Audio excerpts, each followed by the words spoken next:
Hello and welcome to The One Show with Alex Jones. And Matt Allright. Our guest tonight is a comedian, traveller and silent film fanatic. Now, you know him best as the long-running team captain from Have I Got News For You?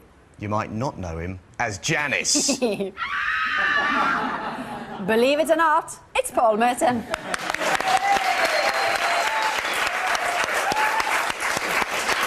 Paul, that horrifying image yes. from your new series. It is indeed. I haven't seen photographs of it before. Yes, it is pretty horrific, isn't it? It is. We'll be finding out why you dressed like that a little bit later. Absolutely. Yeah. I wish I knew the reason. But first, the 40-second series of Have I Got News For You is starting this Friday. That's right, yeah, this Friday. Now, have you been swatting up on current affairs? Yes, sort of, but you sort of... I mean, there's certain stories you imagine will come up, but I mean, I don't know. I used to... When the series first started, back 20 years ago, I used to sort of read the tabloids every day, and then after a while you sort of just got an idea for something that might come up, and so you don't try and read everything. Basically, you wing it. Yes, you do. That's what you're saying. In the end. And in the end, it'll be some big story that you can't possibly miss. Right. So, you know, Okay. so that's how I justify not doing any work. Well, we thought we'd help you revise Yes. with a couple of stories from today. Brilliant. Let's start with this one. Why is this lady celebrating a big delivery?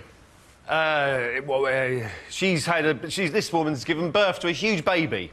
That's bigger than her. That's not quite bigger than It is. Medical science is baffled. There she is, look at that, that's beautiful. you That's lovely. Rosie Hall. She gave birth to baby Zachary, who weighed in at 13 pounds 11 ounces. Wow. Twice the size of your average baby. Well, not your Yes. average baby, but Yes. an average baby. An average baby. 9 hours in labour. Next one.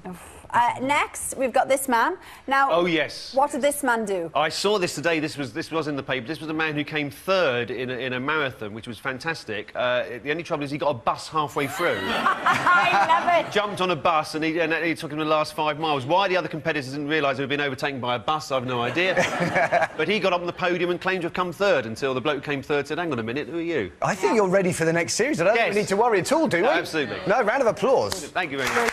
Very good, very good. Plenty more from Paul later, but first, And we'd like to wish Alex all the best with his studies this year. Yes. Dr. Sarah Jarvis is here. Welcome.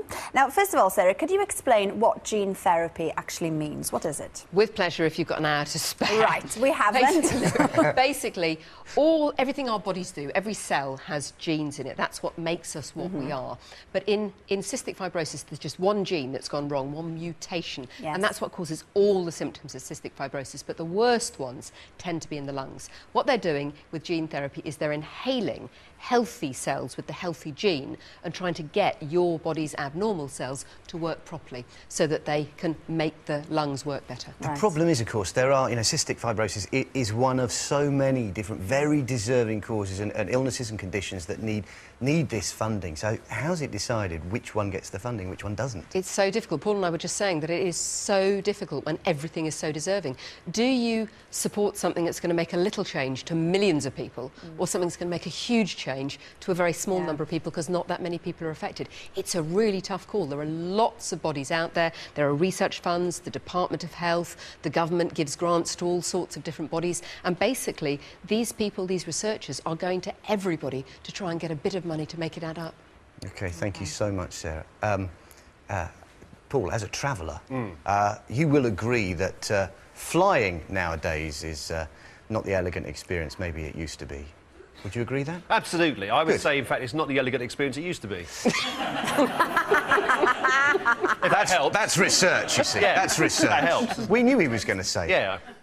Paul, we know you're a traveller. That's right. Man who is fascinated with the glamour of Hollywood. Would you count yourself as a stylish traveller? Do you travel in style? I don't know. I suppose, compared to how it was then back in the 1960s, I suppose it's probably more comfortable than it is now. No, it's more comfortable now than it was then, I would have thought. But I don't know, it's stylish. I mean, it's nice to be able to sort of fly in a class that's not economy, because I'm quite tall. I'm 6'2", so that can be a bit hairy if you get sort of trapped. Upon it? Well, if somebody else is paying, yes, but if they're not, no, I do tend to go if I can first. I'm not a great one for flying. I do it, but I was many years ago really put off flying when I had this incident with this stuff called clear air turbulence, and you sort of hit this thing and there's no warning about it. But I went on a simulated flight thing and it cured me, and I've been absolutely fine since, because basically they said, like, turbulence, no big plane crashes through turbulence. It's just and they don't actually move that much in the air. It just feels like it is, but actually you're perfectly safe. Now, speaking of travel, yes. new travel series coming back to Channel 5 next Wednesday. Next Wednesday, 9 o'clock, yes. So the last time we saw you doing sort of long trips around China and India, but this one's a little bit different, isn't it? Yes, it's not quite so far-flung. We're sort of, we go to Scotland for a programme, we go down to Cornwall for a programme about caravanning, so it's a sort of holidays perhaps that people are more able to afford than perhaps somewhere as far-flung as China or India, as you say, so it's closer to home, I think. Okay. In the first episode, you spend a week on the largest cruise ship in the world. Yes, the this is true. of the seas. Yes. It's an enormous... We've got a picture here, look at that. It's Yeah. enormous, very comfortable ship, very different to trekking through India or China. Indeed, yeah. Presuming this series you co-produced, you got a chance to pick your own destinations. Oh, I didn't co-produce. I wish I had done. I would have had... It would have been a... well, anyway. You know where you're going with that one. Yeah. You never know who's watching, do you? Next series. No, I think it was, I think we sort of felt that we had done those far-flung areas, and it was sort of... and these programmes are difficult to make. You know, we record about 25 hours of tape just to make a 45-minute show. So it was still gruelling, but at least we had the chance to be here and make a programme in these islands, which made a big change for us. Yeah, and in the first episode, you form a bond with Sam. Yes. But your first meeting wasn't quite plain sailing, was it? No. We'll have a little look now. Let's have a look, OK? People have been sort of mentioning who's the guy in the hat. Is he have they? important? Yeah. And Is he we're like, important? no, not so much. No. Well, that's good. well, because we're in America, though, you know. Does anybody know who you are here? Well, I don't know. no. I don't think important's the right word. No. No. Well, I hesitate to ask what you think the right word might be. Well, you're funny. Yes. So, that's it. Yeah. Yeah, she's very good. Because she works normally in customer services, so, you know, you can imagine there's 6,000 passengers come on this ship every week, and they don't know where anything is. So for the first 3 or 4 days, she's very politely helping everybody out, you know. But I think she sort of, with me, she just sort of could relax a bit. She knew I wouldn't be insulted. She's great. she's good. Yeah, she was very good. Right, going back to that photo. Yeah, oh, yes. What's going on there? I think it looks like someone on Strictly, but I can't work out who. Martin F. now. I think you've got to, anybody would sue there. I think. We were in Ibiza, and it was about losing inhibitions, and I met up with a drag queen who was from Colombia, and it was about just going out and joining this sort of carnival and this parade, and so I did, really. And it just shows you the power of sort of uniform and costume and makeup. As you put it on, you start becoming another character, and you look in the mirror and see it's not you. It is very liberating. Extremely liberating. Right, extremely liberating. Paul. I recommend that every man in Britain does it tomorrow. Most of them do, I'm sure. Most of them do it. That's what they do. Paul Merton's Adventures starts next Wednesday, 9 p.m. on Channel 5. Yes. Now, we know, Paul, that you have hosted the One Show in the past. Yes, I have, yeah. So you're a big fan of nature. Yes. How do you fancy a film about beetles and judo? I'd fight anybody who could stop me watching it. Well, that's what we wanted to hear. OK. Mike Dilger, luckily, has got it covered. Fantastic. Go on, Mike, go for it. Oh, brilliant stuff. Mike is with us right now. But, Mike, I've got to say, you should pick up a few fighting tips from no one else but Paul Merton. Yeah. Check this out. Yeah, check Intellectual fighting. This is how you do it. At 8. At 8. At 8. At 8.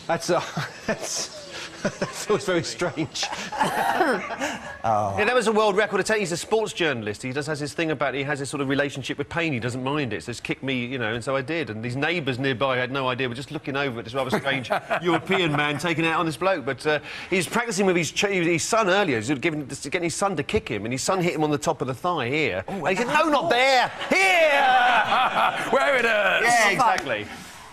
OK, so the stag beetles Yeah. are clearly vicious. Yeah. But Well, the real stags are the problem at the moment. Well, the stag beetles are vicious if you are another stag beetle. Otherwise, they're fine. But the red deer are causing an issue at the moment. And this is what they grow up into, is it, the stag beetle? Well, Yes. if they transmogrify across to mammals, Paul, yes. Oh, right, I see. You can see what they're doing here. They're rutting. For example, Yeah. us humans, most of the time, we choose one female. But males, the male red deer, what they do is they pick harems. So what they take over, say, maybe 20 females, and what they're doing is with their antlers and they're roaring, they're trying to keep other males at bay. So they're fighting to keep all those Are we females. at risk from them, or is it just a kind of deer-on-deer thing? There have been a few issues where people have been a little bit silly in some of the London parks. We've got some pictures here, actually. You have to bear in mind, this is Britain's biggest land mammal. They're absolutely chock full of testosterone at the moment, and they will let nothing or no one get in the way of what they think is going to take away from their females. And this poor lady got very close. I know as well they were attacking a mute swan. And if you're in trouble, There are a few basic tips, Matt. Go on. Stay your distance, stay downwind because they've got very sensitive smell, stay close to a tree, keep it tight, Yeah. and if they start coming towards you, choose the path, walk away. OK. Walk away, Paul, Well, walk away. just walk away from that stag. It meant Thank nothing you, Mike. to you. Thank you, Mike. Sorry to cut in. What a nice thing to say. Alf, right, yeah, you've got to have a sense of humour as a dad. Oh, you have, is key. Absolutely. Not that That's- I've been a dad, obviously. That's all for tonight. Thanks to Paul. Great to have him here. Paul Merton's Adventures starts next Wednesday, 19th on Channel 5. You can see him on Friday on Have I Got News For You, BBC One. Tomorrow, locations. Kirsty will be here. We'll see you at 7. Good night. See you then. Bye-bye.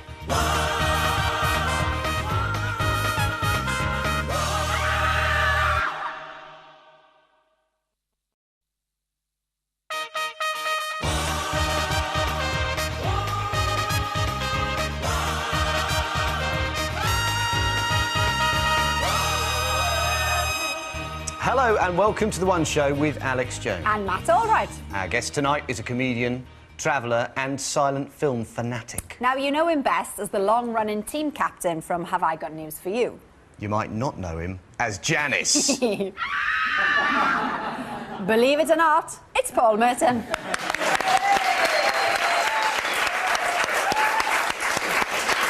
Paul, that horrifying image Yes. from your new series. It is indeed. I haven't seen photographs of it before. Yes, it is pretty horrific, isn't it? It is. We'll be finding out why you dressed like that a little bit later. Absolutely. Yeah. I wish I knew the reason. But first, the 40-second series of Have I Got News For You is Yes. starting this Friday. With That's you. right, yeah, this Friday. Now, have you been swatting up on current affairs? On the news? Yes, sort of, but you sort of. I mean, there's certain stories you imagine will come up, but I mean, I don't know. I used to when the series first started back 20 years ago. I used to sort of read the tabloids every day, and then after a while, you sort of just got an idea for something that might come up, and so you don't try and read everything. Basically, you wing it. Yes, you That's do. what you're in saying. the end. And in the end, it'll be some big story that you can't possibly miss. Right. So you know, Okay. so that's how I justify not doing any work. Well, we thought we'd help you revise. Yes. With a couple of stories from today. Brilliant. Let's start with this one. Why is this lady celebrating a big delivery? This woman's given birth to a huge baby. It's bigger than her. That's not quite bigger than It is. Medical science is baffled. There she is. Look at that. That's beautiful. you That's lovely. Rosie Hall. She gave birth to baby Zachary, who weighed in at 13 pounds 13? 11 Wow. ounces. Twice the size of your average baby. Well, not your Yes. average baby, but Yes. an average An baby. average baby. 9 hours in labour. Next one. Next, we've got this man. Now, Oh, yes. what did this man do? I saw this today. This was in the paper. This was a man who came third in a marathon, which was fantastic. The only trouble is he got a bus halfway through. I love it. Jumped on a bus and